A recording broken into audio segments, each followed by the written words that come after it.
Well, good afternoon, everybody. It's the Cryptid Huntress. I'm Jessica Jones. Thank you guys so much for being here today on a glitch in the Matrix, where we usually have a couple of glitches usually, but today we're going to keep our fingers crossed that everything runs smoothly. And man, do I have another fantastic show for us today. And yes, I do have our very good friend, Dr. Dennis Carroll, here in the studio today. We're going to be talking about a couple of different topics, actually 2 or 3 different topics today.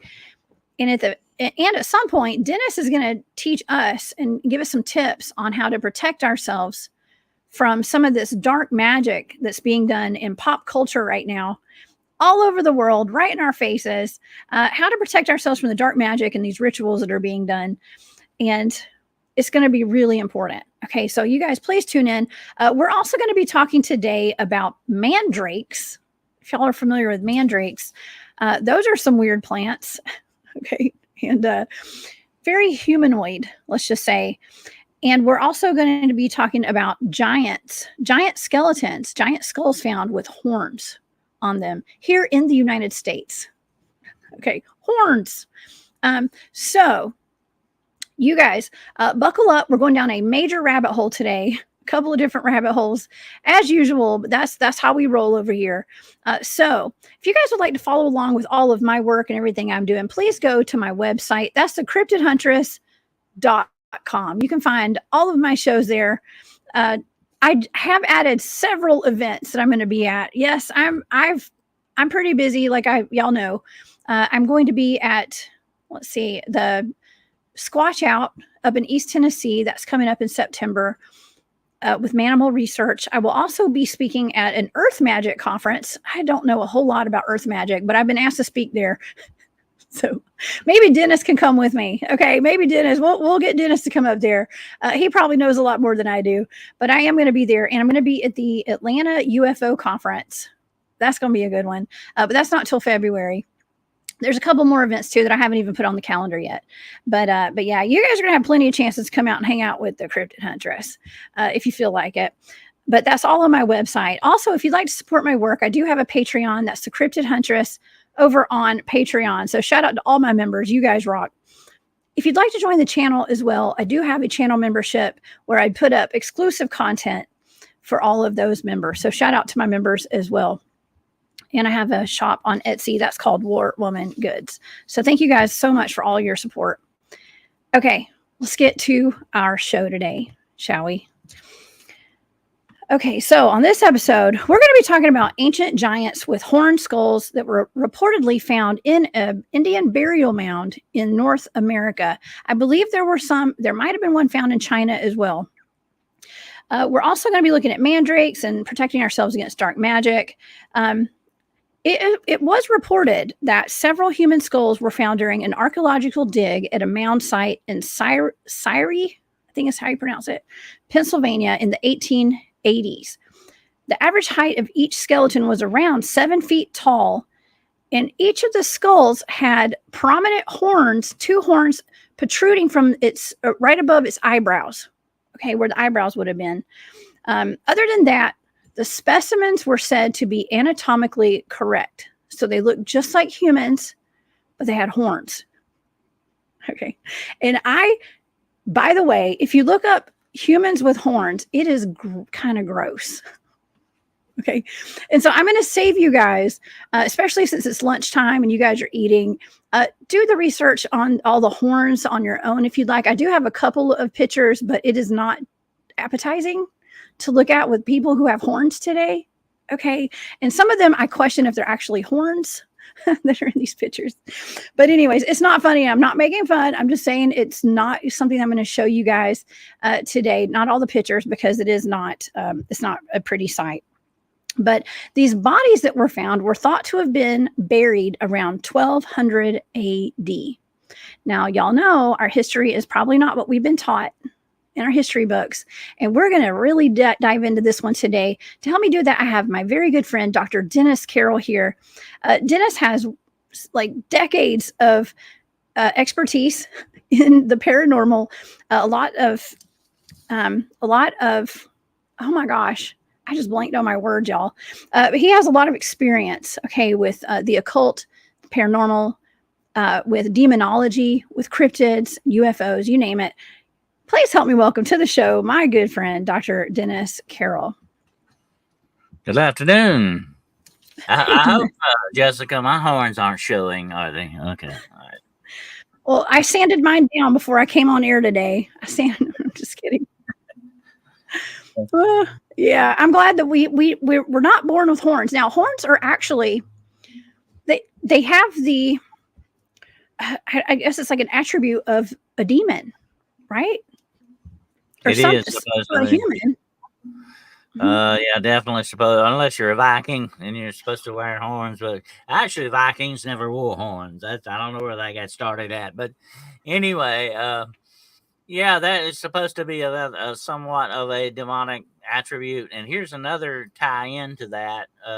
Demons are tied in directly with dragons in some aspects, and dragons have horns too. Actually, they actually are depicted a lot of times with very much like bull-like horns. Of course, you have, speaking of bulls, the Minotaur, which is a very famous legend, and all that stuff. But here's the interesting thing, Jessica. We don't really know that much about the peoples that were here before the indigenous peoples in this country. And I think a lot of this is really tied directly into the mounds where supposedly some of these skeletons were found. It was in the Susquehanna Valley, I believe, in Pennsylvania, where these were found. And they were found under some bat guano. Now, if you've ever been around bat guano, it is nasty, nasty stuff. You have to wear a mask to get around it because it is so virulent. You can breathe it in, and it will screw your lungs up. But they found in these caves, they found under like about 6 feet of bat guano, and that tells you how very old this must have been. They found these supposed skeletons with the skulls and the horns. Now the horns, I want to say here, and you're going to be showing some pictures of that. But there have actually been people born with horns. I mean, that is something that happens, very rare, but it does happen. And these horns are made out of the same substance as your fingernails are. Your finger and your toenails are. And your hair follicles too play a lot of that same kind of material. So it is very strange, but it does happen. Absolutely. It does. And I told the audience that I would not gross them out with some of these pictures of people with horns on their heads. But it's very rare, but it does happen. And sometimes, and they're mostly coming out of their head. One gentleman had one that was a large one that came out of the back of his head.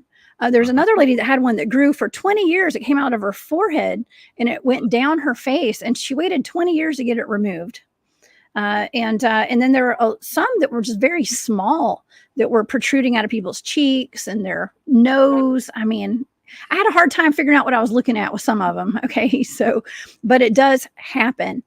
And I wanted to point this out because this is something that's been in the news. People that are on their phones too often and have their head down, have something called I think it's called the texting horn is what they're calling this, where some people are actually sprouting what looks like a little tiny horn on the back of their neck, at the bottom of their skull, to compensate for their head being leaning forward so much. I gotta have one back here. Yeah, absolutely. Some people have that and some don't. I don't know if you could feel. Everybody feel the back of your head. Like see if you're on your phone too much. It's just like a little small bump. But that is, I think, it's part of our evolving nature. That's the way it goes. There are some people born with extra ribs, extra toes, fingers. You have that thing going on, and some people, of course, have attributed that to the Nephilim thing. I'm not going to get into that today, but that's supposed to be part of it. So I would think horns would also definitely fall into that category, along with that other stuff. So that's the interesting part of that. And here's another thing. There are some skin lesions that will rise through the skin, and they're sort of almost like cysts to a certain extent, like a cyst. And there are different types of cysts, by the way. There are some that have fluid and some that are solid, almost like tumors, but they're not quite tumors because they're not malignant usually. And they can be like horns. I have seen actual people born with this, and they would have two of them, actually, a pair, and they would be on the temples. Like, now, back in ancient times, and you will see this, I think, in the Bible is mentioned the horns of Moses. Moses supposed to have horns. But what it's talking about then with that, people, we call them the temples now. Back in ancient times, they called those the horns. Although they weren't actually horns like a cow or whatever, they were called that. Okay, designated that because that's where a lot of animals. If you look at deer, billy goats, and stuff like that, they have those, coming out of that temple area. So I can see why they would call them horns. But here's the interesting thing about all this is that to me, the human equation of it is very much similar to the satyrs. You know what a satyr is? A satyr is sort of like a goat spirit. Goat man. Yeah. I thought it was like a goat man or pan, something like that. Yeah. And fawns, which is spelled Faun, by the way. The fawns were sort of the female equivalent. You had the satyrs, which were men, half goats, kind of like the god Pan. But these were supposed to be nature spirits. And that's what, and they are depicted as having horns like a billy goat. Now, the ram is different. The ram's got the great big horns that come out. Then you've got just regular type billy goat type horns. If you've ever seen a goat, you know what I'm talking about. Goats have them. There's a difference in that, and the fact is that Pan is always depicted as having goat horns. So he's supposed to be half man, half goat. The bottom part of him, from the stomach on down, is goat. The top part is human, although the head has the horns and the goatee. Looks a lot like, and the long ears like a goat, supposedly. That's Pan. But also the satyrs look like that as well, supposedly. Okay, well, that was my first thought. When I came across these skulls that had horns on them, there's actually one picture. I want to show it to the audience, for everyone who's watching today. And the Sober Carper, thank you for becoming a member of my YouTube channel. I appreciate you very much. Welcome to the club, the Hunt Club. All right, here's a picture of the skull. Let me take this comment down so y'all can see that better. This is the skull. And my first thought was, goat man. That's got to be a goat man or something. But, okay, when we're reading about this was in a newspaper article back from 1921. There was a newspaper article talking about how the workmen out of a coal mine had found these horned skeletons, horned skulls on these skeletons. And they made a point to say that the bodies were anatomically correct. So they didn't have any kind of hooved feet. They didn't have any kind of grade legs. There was nothing weird other than the horns. They didn't have any cloven hooves on them. No. Yeah, that's the interesting thing about it. And they were also described as being somewhat gigantic. I think 7 feet. Yeah, one was found like 7 foot. Another was like 6'6". They were very large in that respect. And, that kind of ties into the Lovelock thing, with the giants that was supposedly found in there. The indigenous people talk a lot about these giants. And, we've done shows about the giants a lot in the past. But I just wonder if maybe that detail got left out. Maybe some of these giants had horns, Yeah. I think they could have, because obviously if they're having newspaper articles, and I'd like to read this excerpt from this newspaper article, if you guys are, if you're cool with that, Dennis. So this is in 1921, the Bismarck Tribune. Let me put it up here so I can see it better. It says, the workmen on Keen Strunk Coal Company at Helenwood in Scott County have found buried in the earth and petrified a giant 6 feet 4 inches tall, embedded in the one-time flesh about his neck is a beautiful chain. The fingers are perfect with long tapering nails. The hands are folded across the breast One either side of its head are 2 horns, each about 4 inches in length. Its weight is about 450 pounds. The miners removed it from the earth and carried it to Helenwood, where it was put on display.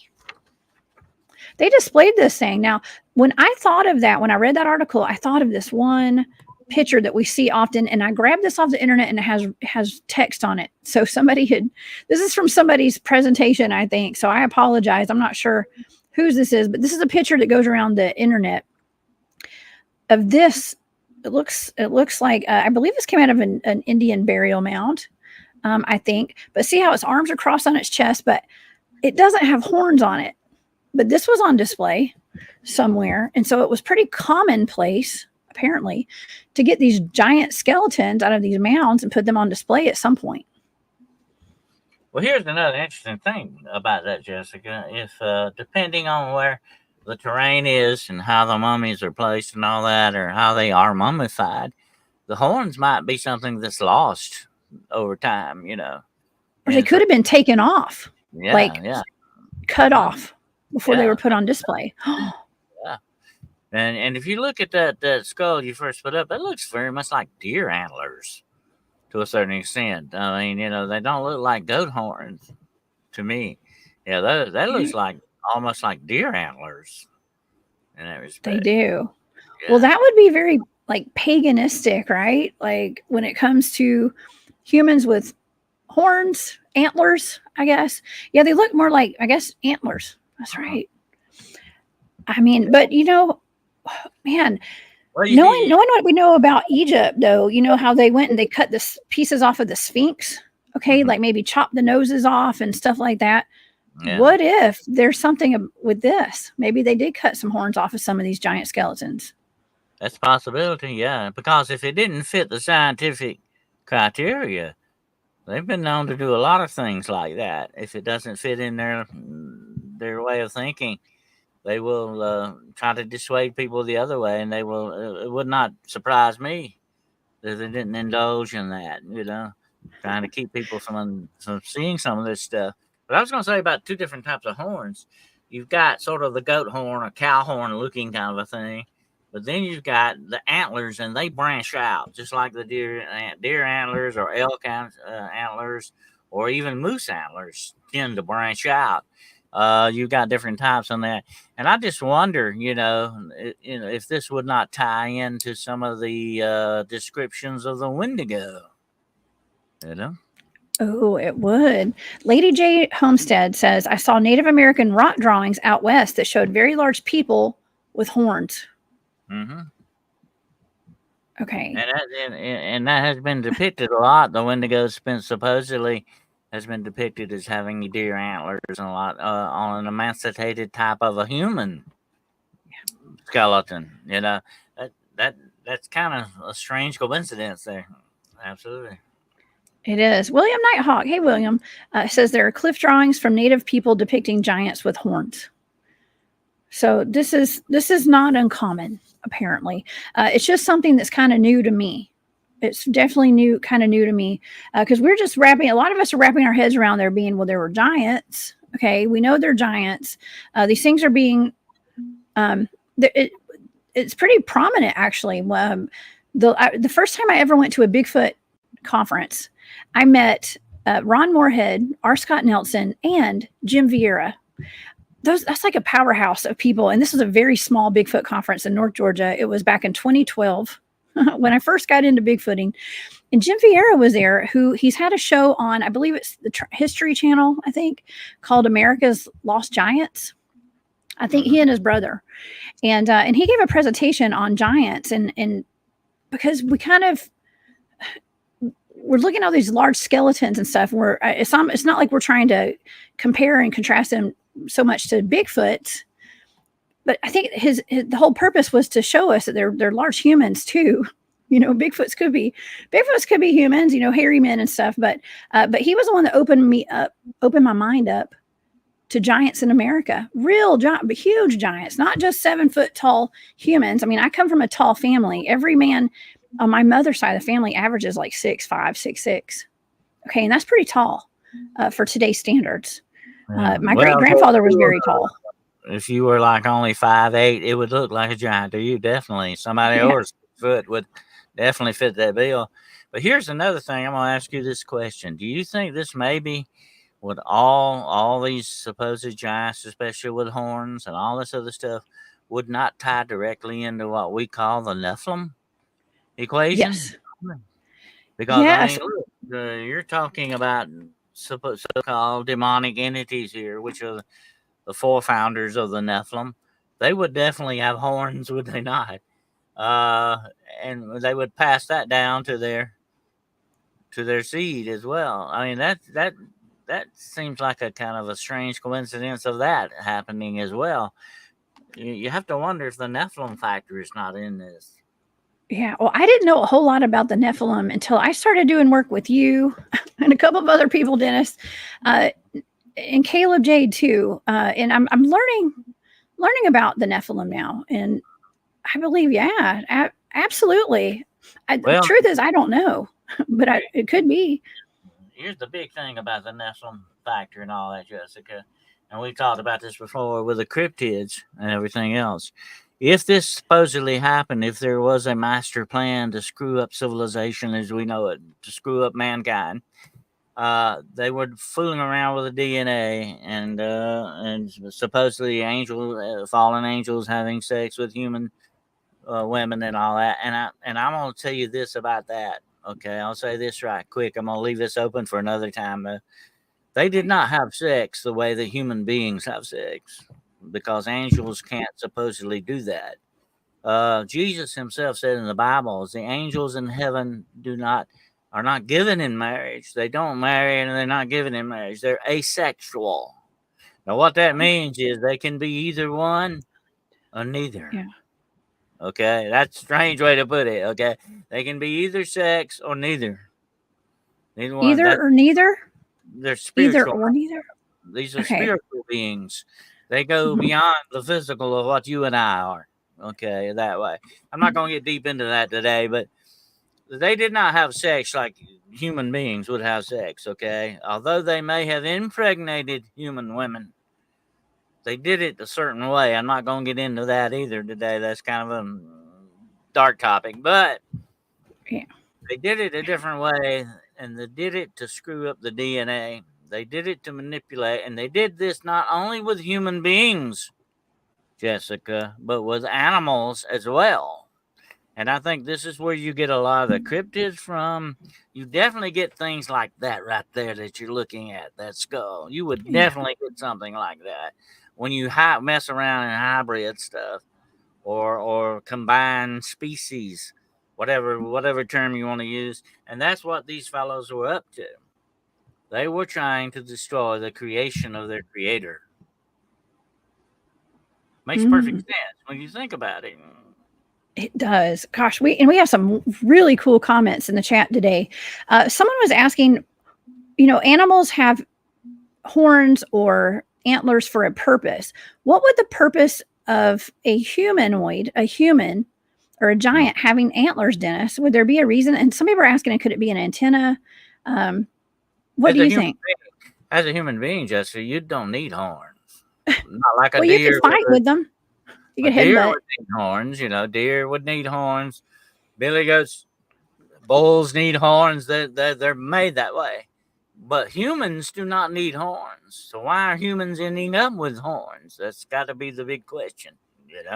How is that going? How's that going down? Yeah, it will. It's very daunting because we do put that stereotype on the devil, right? It's like the devil. It looks demonic. I mean, if I were to see a human with horns like that, first of all, I'd have to look at their feet and their legs and make sure they're not a goat man or goat woman.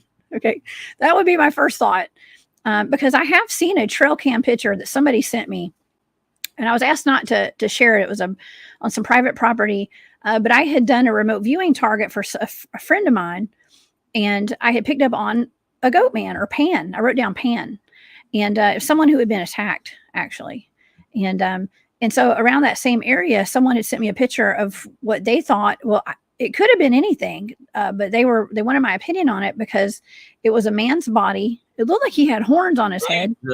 These satyrs that people talked Hmm. about, the fawns, the satyrs, these were supposed air spirits, very close to nature, but they were also they typified the wild side of nature. They were wild. They would not be civilized like you and I. I mean, they would not have a civil thing about them. They would definitely, if I were going to pick out something that would attack you, that would probably be one of them. If you got in their territory or didn't do what they liked or something, definitely I could see them doing that. That makes sense too. But if Yeah. these things are tied into nature, they're elementals as they are supposedly called, that would be also another part of the Nephilim as well. Oh yeah. Yeah. Well, the reason that someone had sent me this picture was because it confirmed in their mind what my data had said, because I was picking up on pan. Okay. And the man in the picture on this, I mean, this was a late at night picture that was taken on a trail cam in the middle of nowhere on this property. It looked like he had fur or hair from his waist down. And I couldn't see the rest of his legs, but you could see he had no shirt on, kind of curly, disheveled hair, and it looked like horns on his head. And nobody would have been playing tricks on this family way out there like that, I don't think, because they had not announced this to anybody. It was actually very private matter. So were they long horns or kind of shorter? No, short. They were shorter. Yeah, I'm gonna have to find that picture. I've got it somewhere, but I was asked not to share it. Now, when I can remember who sent me that, I'll ask them if we could show it one day.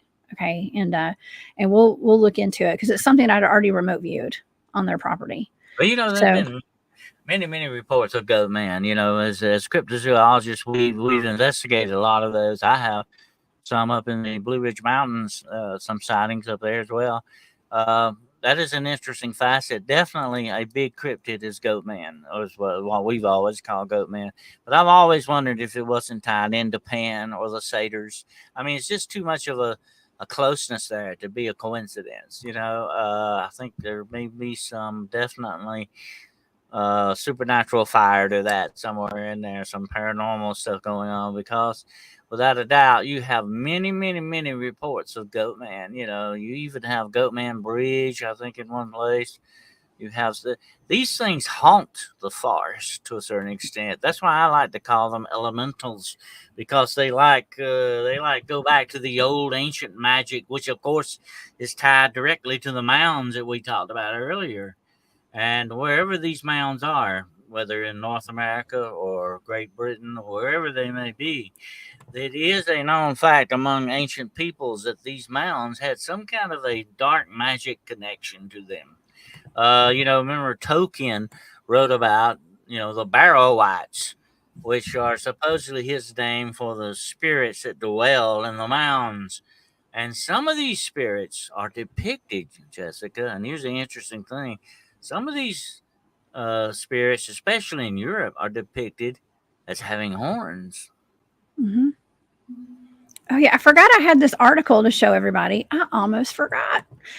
So this is part of the article out of that newspaper, and it says workmen find huge skeleton, horns on head. This is from Knoxville, Tennessee, actually.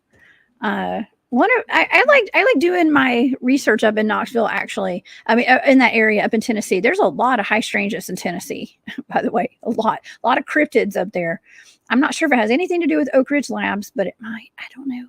Okay, but it says, I think this is the same article that I read you guys. This is it says that workmen on the Keen Strunk coal mine or coal company in Hollywood have found buried in the earth and petrified giant. Yeah, this is the same article that I read you guys earlier.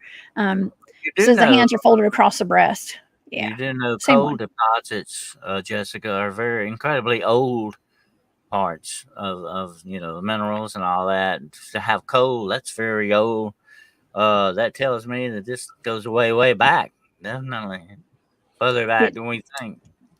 It does. Okay, now while we're on the subject of coal miners, there are a lot of strange, out of place artifacts that coal miners have found.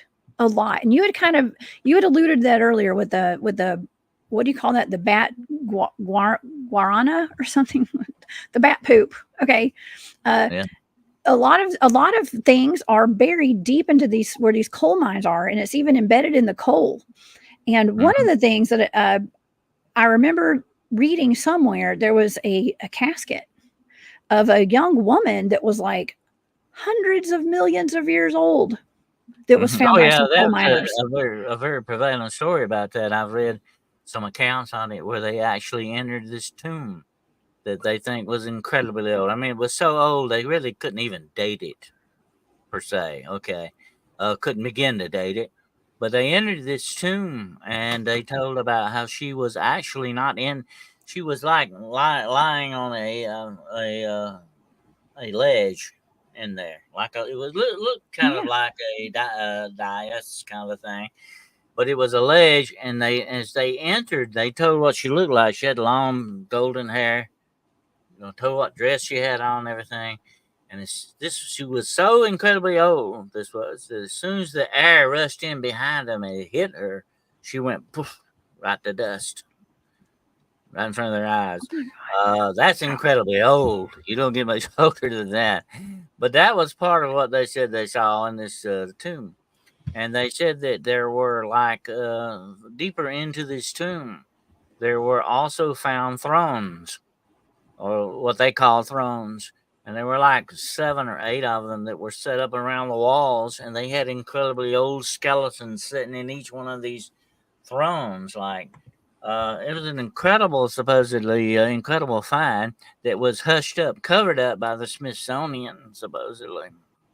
Oh, big surprise! Big surprise there.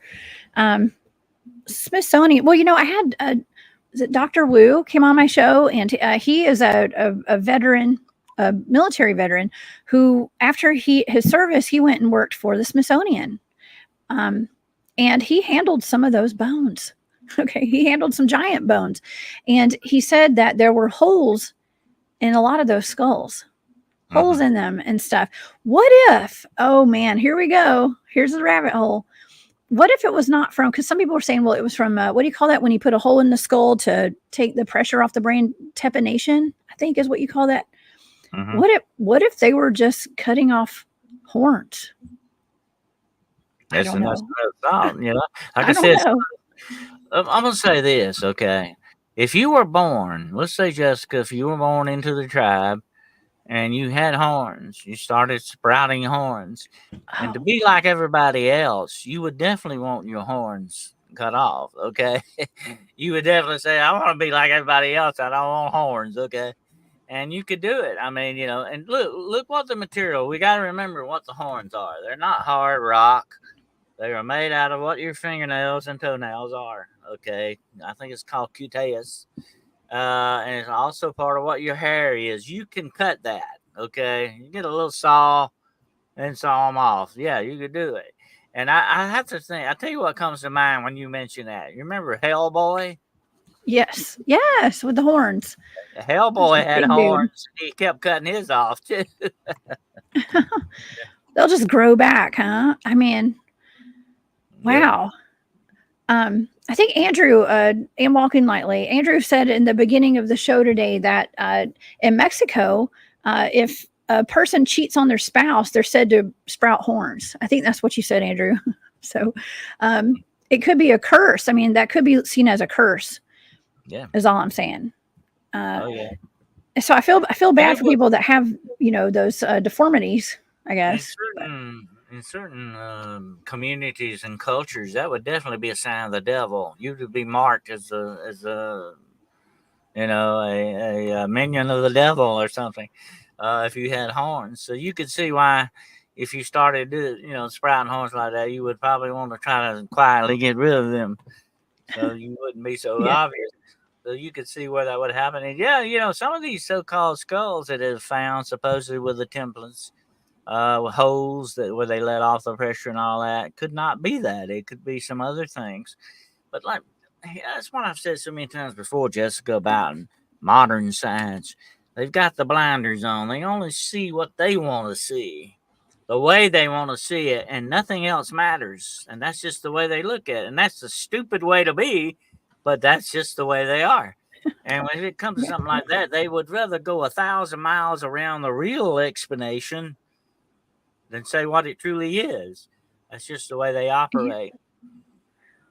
Well, and there's a lot of factors in that because there could just be gatekeepers. There, if we do have some big organization like the Vatican, okay, or whoever these elite are with little e's that are running the world and keeping our information from us and hiding it down in vaults underneath places like the Vatican. Okay. Well, let's say this, Jessica. Okay, and you've heard me say this many times before. Knowledge is power. Okay, so I'm not going to share. Here's the way they look at it. So I'm not going to share my knowledge with you because then I'd have to share my power with you. And that's just the way these organizations look at everything. They're not going to tell us the truth because then that gives away a little bit of their power. They're not going to do that. And thus we have secret societies that hold the secrets. But and we're kind of catching on to it. Okay, some of us we're catching on to it because there's something off about it. Okay, I watched Scooby-Doo as a kid. I'm into mysteries and stuff and solving mysteries, and so we're gonna figure out what these giants are with the horns. Hopefully I will get this as a remote viewing target one day. We'll do a show on remote viewing these skulls. Maybe I can get my team to look into it too. That'd be fun. Get some of the people on my team to look in it as well. Because speaking of sprouting, because you were talking about sprouting horns, but there's something else that I was really wanting to talk about today with you, Dennis, that I think is fascinating. And that's, I guess, like the way you labeled it was paranormal botany. Okay, but there's something called a mandrake that I'd like to discuss today. This is weird. Okay, super weird. No, the giants with the horns are weird, but okay, so we've established that there were some giants with horns found up in Pennsylvania. It's in the newspaper articles. We have located some articles on it. Why would they have put that in the newspaper if this didn't happen? Okay, that's my question. When you go to some of the articles online about these giants with the horns, it's fact checked as false. Back then, they didn't have such a hold on the media like they do now, I think. You had more real newspaper people back then than you have now, or real journalists. Believe me, when I was younger, back in earlier college days, I studied journalism. I was thinking about becoming a journalist. And nowadays, that's a very loose term, okay? Very, very loose. And I think certain people and organizations have a control over our media without a doubt. Back then, you didn't have that, though. And that's why some of these things got told. Some of this stuff got out. I think, that's one reason why we know about it. Oh, yeah. Well, I made a mistake of kind of giving a diss to our current media at a Bigfoot conference about a year ago.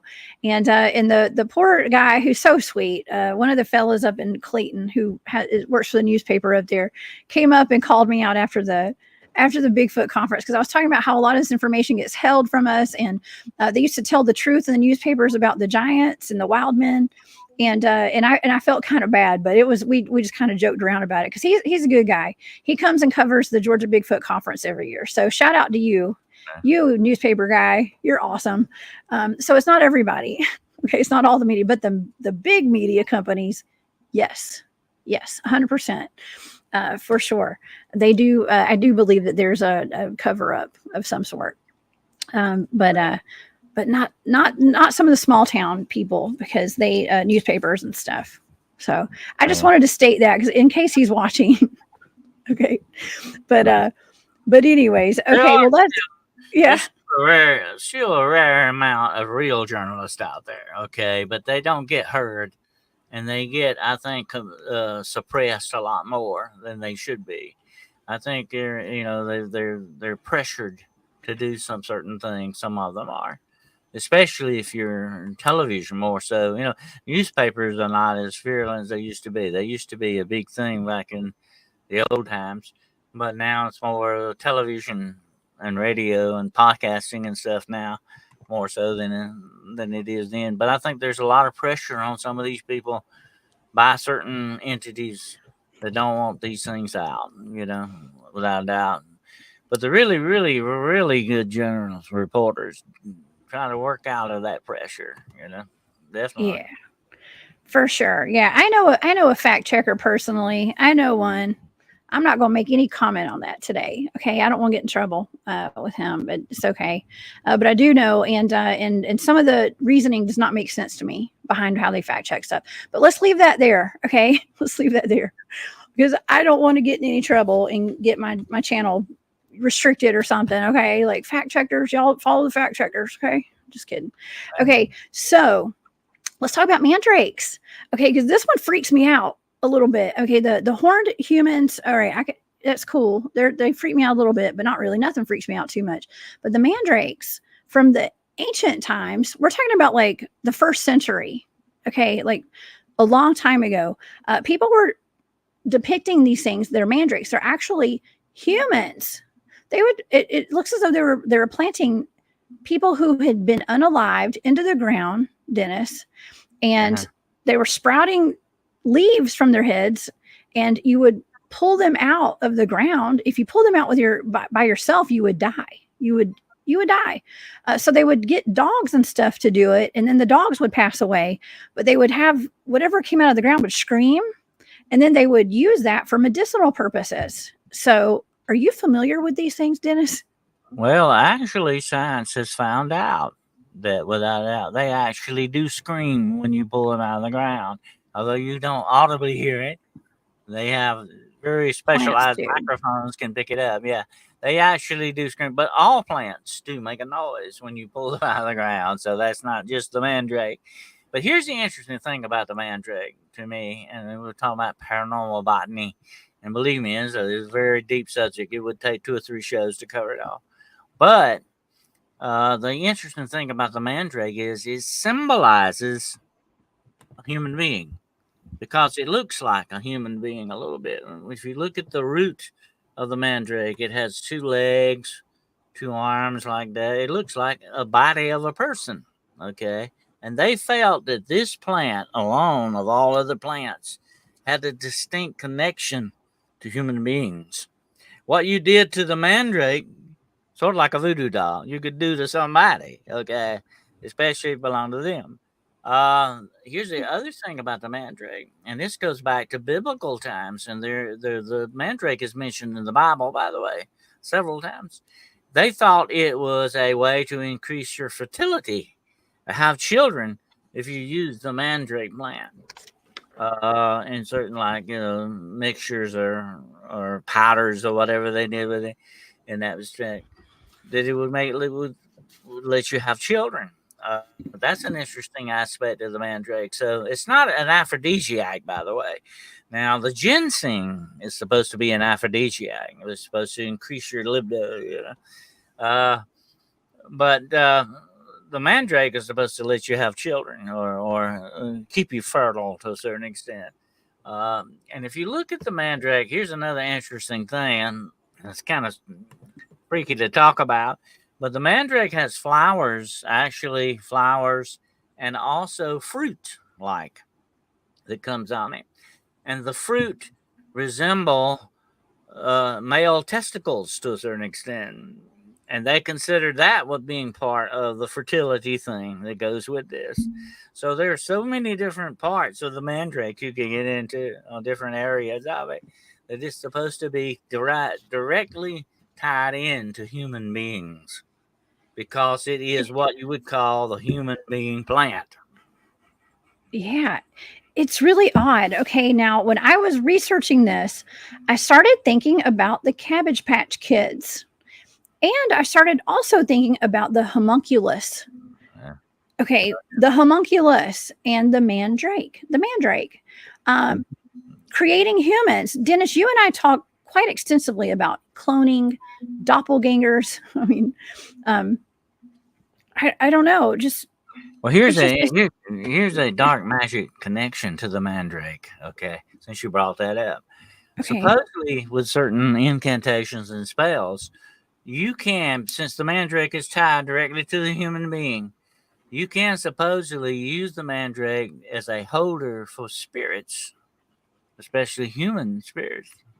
So, in other words, you could transfer spirits to a mandrake and have it be a holder for that spirit, almost like a Dybbuk box in a certain way. Although Dybbuk boxes are tied directly into evil spirits, you supposedly just like say, if we could take your spirit, Jessica, and we could put it in the mandrake for a while, like if you needed to transfer your spirit or whatever, the mandrake played a part in this because it was a holder for the human spirit. Weird. Okay. Well, what if this was being used today to create more humans? What if it's this practice was even used during the orphan train era? I'm just putting it out there. I'm not saying it was. I'm just saying, what if? That's a What good if we point. could make that connection? That's a good point. You know, it's a possibility that the mandrake could be used in cloning. If you wanted to clone someone, you had to capture their spirit or the being of their essence. You could transfer it to the clone via a mandrake. In that respect, that's freaky to think about too. It is. We have a couple people mentioning Harry Potter, of course, and the screaming plants. Susan Yeah. says, so Harry Potter was true. The story was true. They show us these things that are mythological, things that are magical, that aren't supposed to be real, but they could actually be real. It could have actually happened. The legend of the mandrake, that when you pull them out of the ground, they scream. So you had to keep something covered over your ears because the scream supposedly would drive you insane. And that's where you get that in Harry Potter about them wearing the earmuffs, so they wouldn't hear the scream when they pull the mandrake out of the pot. Oh yeah. Well, okay. So in the Middle Ages, people believed that the mandrake could cure cancer, earaches, gout, and insanity. And legend says that it springs from, it comes out of the ground after from the dripping fat. Okay, you guys, I'm sorry. This is, if you're squeamish, mute it real quick, please. From the dripping fat, blood, and semen of a hanged man. Difficult to harvest because when it's pulled from the ground, it screams, can cause madness. There are two types, the mandrake and the woman drake. Now, the woman drake actually stems from a woman's menstrual blood. Dennis, can you believe that? Magic and blood. Yeah, the menstrual blood, by the way, is used in a lot of different magical properties. I think one is to actually put it. It's sort of like I'm gonna get into this a little bit. Okay, there's a love potion that uses the menstrual blood. A woman can put some of her menstrual blood in the food that she gives to the man. Yeah. If she does this on a regular basis, he becomes spiritually and emotionally attached to this woman. It's a love potion, okay? And she sort of becomes under the control of this woman. This is a way to control someone, supposedly. That's why I said you be very careful what you take from people, especially food and all that stuff, because you do not know what may have been done to that food, okay? I like food only that I prepare myself, that I know. Number one, since I was a cop too, okay. Number one thing is I always like the food I can fix for myself. I know where it comes from. But that's the way it goes with a lot of these magical properties. They would put this stuff in people's food or drink or their drink or whatever the situation was. A lot of this stuff got used in black magic. Absolutely. And blood, of course, we talked about that many times before. It has very magical and spiritual properties to it. Yeah, it does. It does. Well, I couldn't help but start making all these connections when I saw the mandrake, okay, and the homunculus, and all this stuff just starts making sense to me now. And knowing what I know about the black magic and the rituals, and yesterday I actually did a show with Shanti over at Aquarius Rising Africa, which was great. And we talked about magic and the blood. And we actually talked about Saint Germain again, the vampire out of New Orleans that you and I discussed, Dennis. I know you were there in the chat with us. And it's just everything's just kind of coming together for me, and I hope it's also we're connecting some dots with the audience as well with this, because I'm not saying any of this is true. I'm not saying any of this is fact. I'm just saying let's think about it, Well, okay, and put it out there. a lot of this stuff, that's why we call it paranormal botany, is used in black magic rituals and stuff. A lot of drugs, and it's a lot about the drugs. Believe me, that's a big part of it. I myself have raised Jimson weed, but it has a different name in the South. It's called Jimson weed up north. In the South, it was called the ghost plant, and it has a trumpet shaped flower about maybe 6 inches big. It grows as a weed out in the fields. You would not want your cattle to eat this. They will go insane if they eat it. Okay. They will try to kill themselves or you. You always went through the fields looking for the ghost plant or the Jimson weed to keep your cattle and your cows, your milk cows, and all that from getting a hold of it, or any of your animals for that matter. It's bad stuff. You know, we've talked about wolfsbane, we've talked about belladonna, and nightshade, which is a deadly poison. And by the way, I mentioned to you the other day that the potato is a member of, I think, the nightshade belladonna family. You can eat the tuber of the potato, but you better not try the flower. The flower will get you. Okay, the flower will either make you very ill or kill you. And I mentioned the ghost plant. You know, you are familiar with the angel trumpet plants. I know you've seen that growing in people's yards. Mm-hmm. It comes from the Jimson ghost plant, by the way. That's where they got it from. And that stuff is deadly poison. You don't even want to get any of the sap of it on your skin. It's so Really? hallucinogenic, it will drive you crazy. And some people have claimed to have even been infected by burning an angel trumpet plant and inhaling the smoke from it. It's bad. There are certain plants, Jessica, that you do not want to touch with a human skin, and one of them is the hog plant. It grows wild, and they have to suit up like taking a moonwalk to cut this stuff down in the fields and haul it off. You can't even breathe the air around it. Almost, it's that virulent. So these plants have a very strong impact on the cultures of the world and witchcraft and magic as well.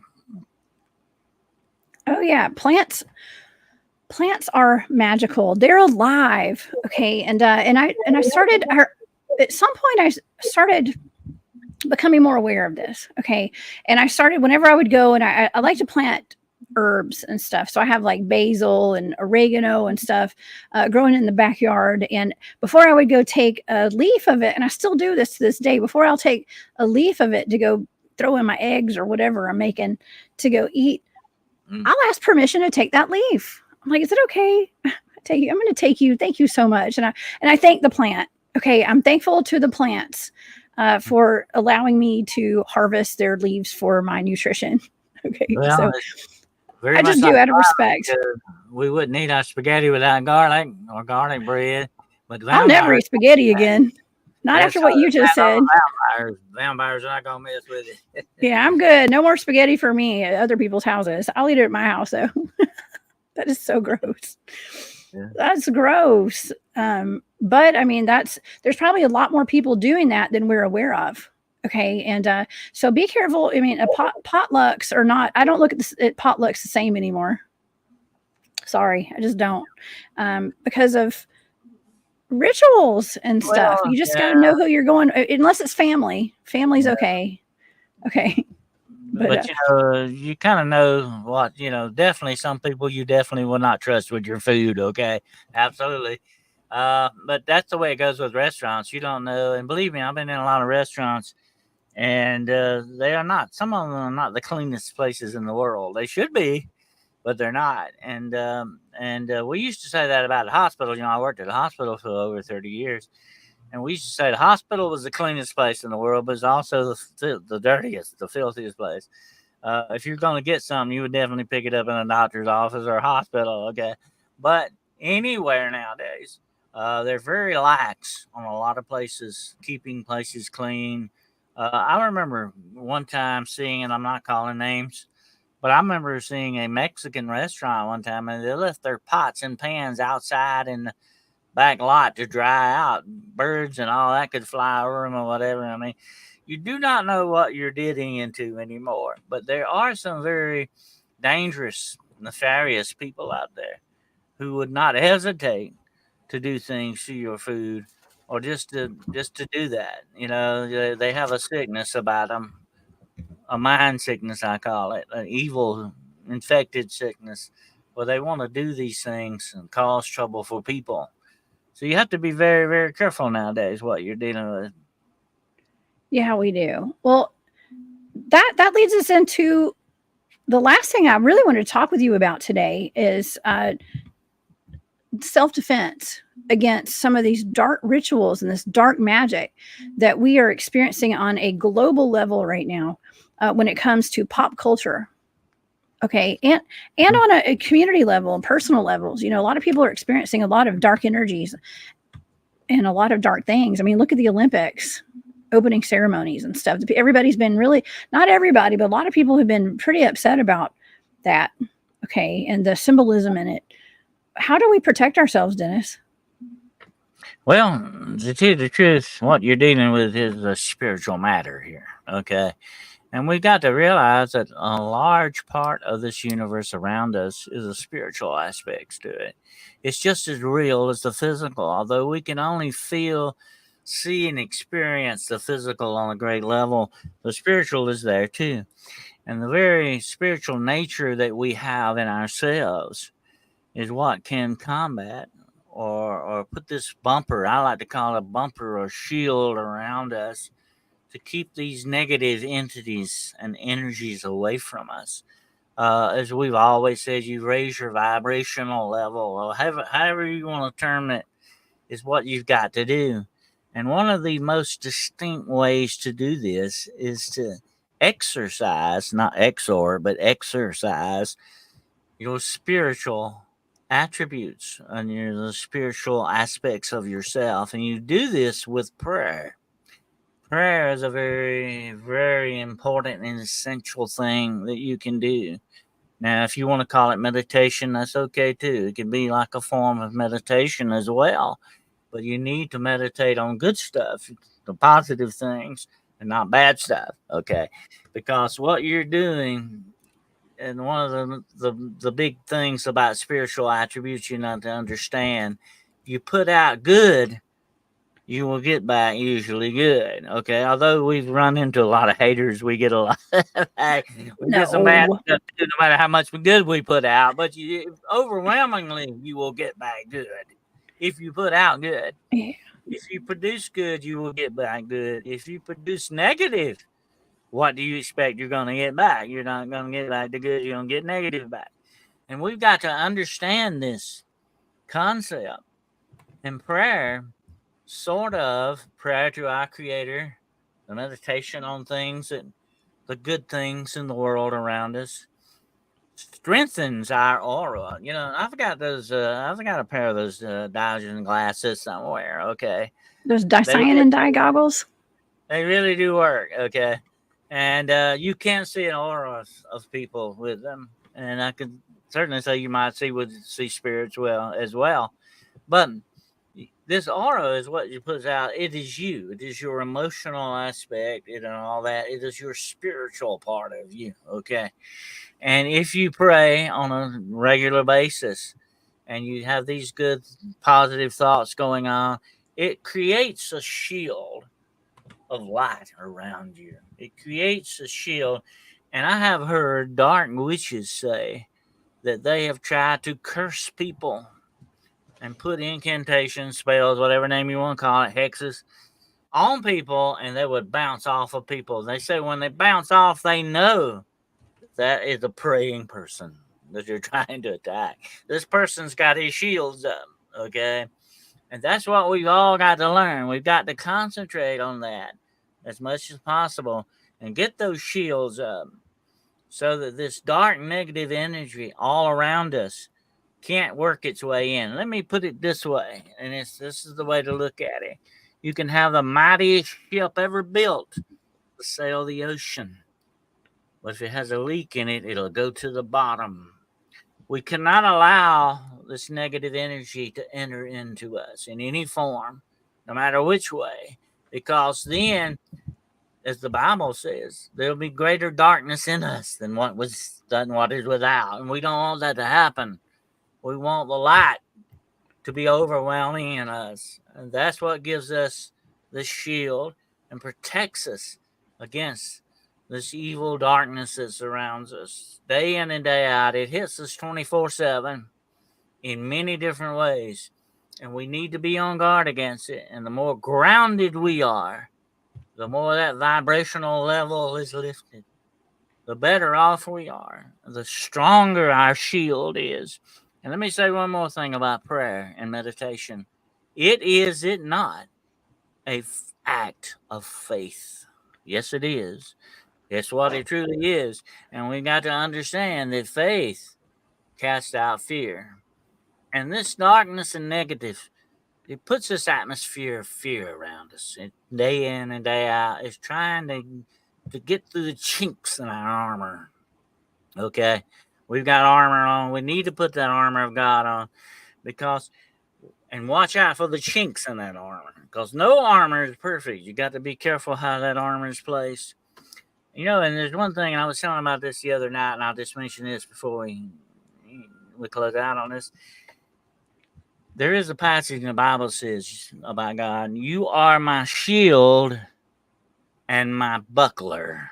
Now, do you know what a buckler is, Jessica? Is that somebody who buckles your armor? No.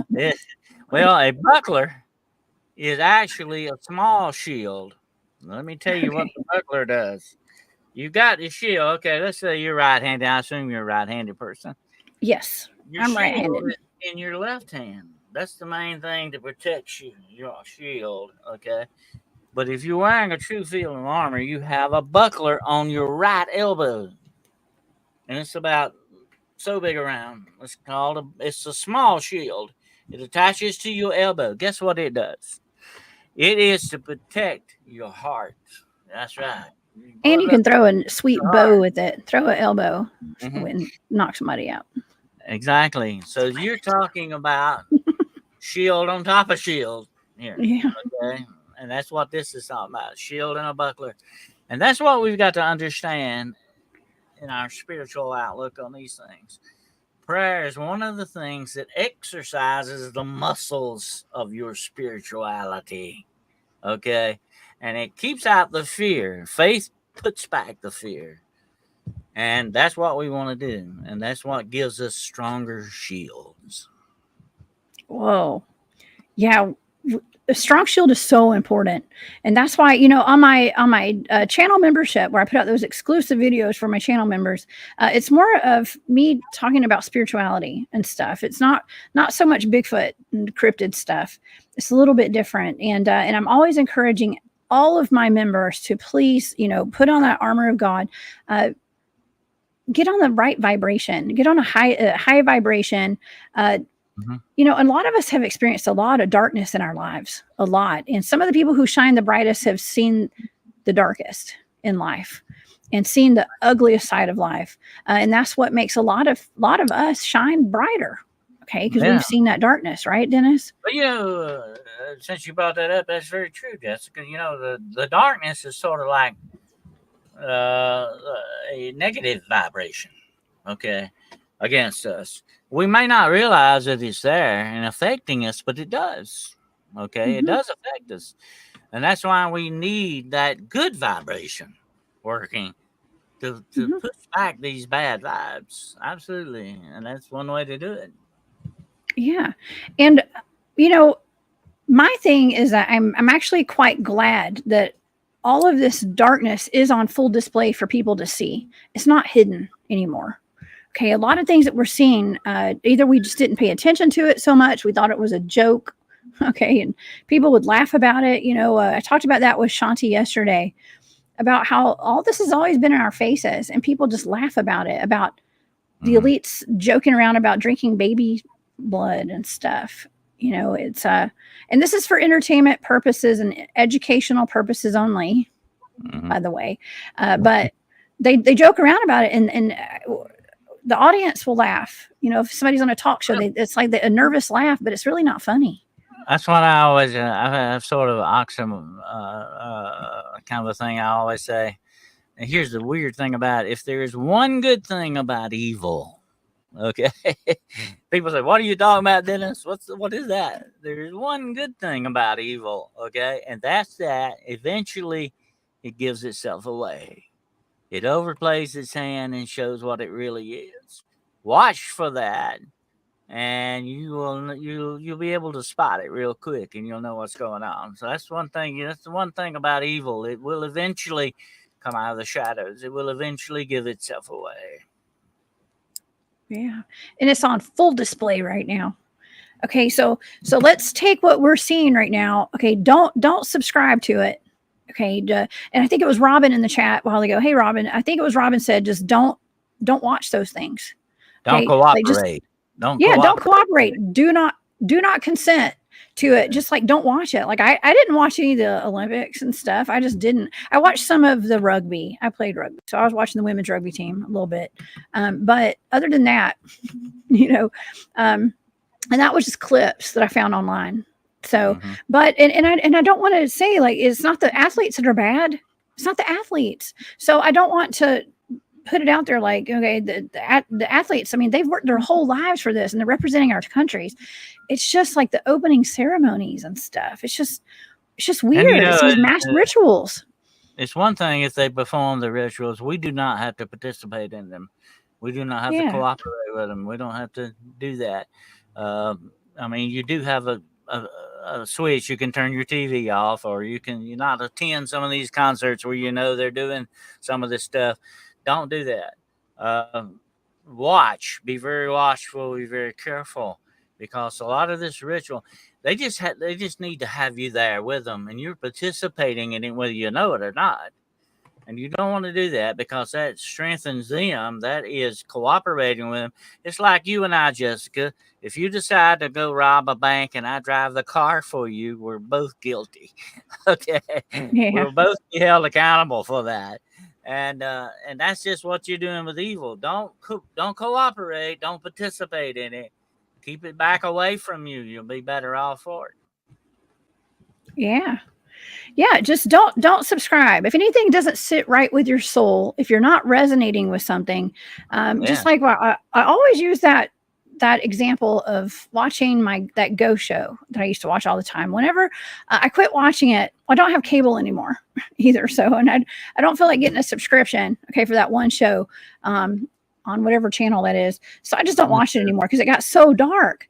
And it's like an old man told me once, don't keep going back to the tree that has rotten fruit. Yeah. Well, I just don't, they were doing rituals on air, and they were doing incantations to summon a goat man, a demon, basically off of a bridge. And I just was never comfortable with that. And I had to mute it every time. And I found myself muting the television every single time. Because they don't give you a warning beforehand. They just start doing it. And when they're doing those incantations through the television speakers, that's coming into your home. That's coming through the portal of your television. That is one reason why I have to be careful saying a lot about the things that I know, because I don't want to tell some people things because they'll go try to do it. Don't do that. There's some things you need to stay away from. Absolutely. And like you said, Jessica, if it bruises or hurts your soul or comes against your spirit, it's not good for you, and you don't need to participate in that. Definitely. Yeah. So pay attention, and pay attention to how things make you feel. This is where we go with our gut instinct. This is where we go with our intuition. And that's why it's important for us to, you said exercise earlier. That was part of my message last night on a video that I put out for my channel members.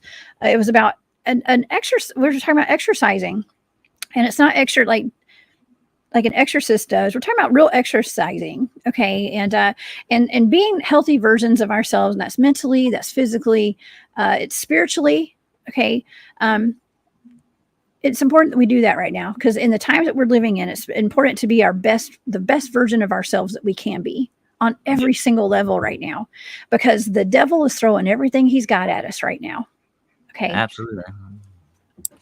Yeah. And that's why I thought it was very important that we do discuss this. You actually you sent me a message this week and were like, we should definitely cover this. And I thought, man, it's just perfect. It's perfect timing that we cover ritual and dark magic self-defense today. So hopefully this will help everyone who's watching and everyone who's listening, because we could use all the help we could get right now, Dennis. So thank you so much for your expertise on this and your counsel. You're most welcome. It's just very true. We need to get this out to as many people as possible and get this in people's minds and get it working for them, because they're going to need this definitely, especially many times in the days to come. I see a lot of this increasing. I said this to somebody the other day. I've been getting all these reports on people seeing more vampires, people seeing more occult activity and rituals and all this other stuff going on is increasing greatly. If it were decreasing, I wouldn't be so worried about it. Okay. But it is increasing, and that's not good. No, it's not good. I'm experiencing it myself. And I mean, I was reading a news story today about a gentleman who had been taking pictures. He has some kind of camera, some kind of device that takes pictures of interdimensional beings. And it's not the dicyanin dye, it's something else. But the article was saying this guy had released these pictures of these interdimensional beings, and now he disappeared. He's not here anymore. Nobody can find him. They don't know where he is. And I've had some pretty, I'm just going to say, interesting people send me that article. I've had two people who I respect, people who I consult with, let's just say, on a lot of these issues. And this seems to be a very important topic right now. These interdimensional beings, these pictures that are coming out. I've been told that we could potentially be seeing more of those in our three-dimensional reality. A lot of dark things could be seen. And so I think it's super cool that I have a channel and you have a channel, Dennis, where we discuss the creatures and things that lurk in the night. Okay. And I talk about my Bigfoot experiences and our paranormal experiences, because I think that there's going to be a lot more people experiencing these things in the coming years. Coming soon to a town near you. Okay. So keep up your protection, everybody. And thank you guys so much for joining us today. This has been a wild show, actually, with a lot of good information, from the horned human skulls that were found in a mound in Pennsylvania, to the mandrakes and the womandrakes, to this dark ritual protection. Okay. I think everything is so connected in a lot of ways. So Dennis, thank you again for being here. You have a show tonight, and I would love for you to tell the audience about your show tonight and your YouTube channel. Yeah, on Hunting the Shadows tonight, 9:00 p.m. Eastern Standard Time, 8:00 Central Time. I will have a special guest with me, and that will be Mr. Harley Owens. We'll be discussing some cryptozoology stuff, yeah. And then Friday night will be Paranormal Point of View. And I will be continuing my series on the shadow behind the shadows. We'll be talking some more about this dark, negative stuff that's going on in the world. And then Monday night at 9:00 p.m. Eastern Standard Time with my good friend, Mr. Carroll Fountain, we will be doing another episode of The Road Less Traveled. Wonderful. Send my love to Harley. I love that kid. He's been on my show. He's got a lot of really good experience out in the woods of Tennessee and Alabama too, and North Carolina. I think it's North Carolina actually too. So, but yeah, that's gonna be a great show. I'll be there in the chat, most definitely. And so you guys go to Hunting the Shadows on YouTube. Please subscribe and go see Dennis every Wednesday, Friday, and Monday. Okay, and wonderful, man. Do you have any final thoughts, Dennis, on everything we talked about today? Yeah, well, especially about the Mandrake, because my interesting thing about the Mandrake, I hope nobody's using them for receptacles, but that's a fascinating thing about all this. I would advise people to do some research on this paranormal botany. It is a fascinating subject. And all of the stuff that was used in paranormal activities and ritualistic stuff and all that stuff, you need to know a lot of that information out there on this botany. Absolutely. And all, as for the dark entities and negative stuff going on in this world, like I say, let's just try to keep our shields up and keep those shields strong and healthy. Do. And you guys go do your own digging on these topics as well. And I just love having conversations about this and really linking these topics together, especially with the mandrakes, with the Cabbage Patch Kids and the homunculus, and the orphan trains and the incubator babies and all that. I think that it's something to look into, and the celebrity cloning and all that stuff. So, anyways, have a wonderful day, everybody. Thank you guys so much for being here today. And oh, Sweet Pea, thank you so much for that super sticker. I appreciate you very much. That's very sweet of you. And I want to also thank the Sober Carper for becoming a member of the channel today. And yeah, thank you guys so much. I want to thank all my channel members, all my Patreon members, and everybody for being here, and all my moderators for being here. And you guys also, Dennis has a membership on his channel as well. So please go and become a member of Hunting the Shadows on Dennis's channel. All right, y'all. Well, everybody have a wonderful day, and I will see you guys back here tomorrow night with a remote viewing show. I have 2 really amazing shows lined up for us, and they do involve missing people. Okay, missing people. Actually, I'll go ahead and give it away since you guys are watching right now.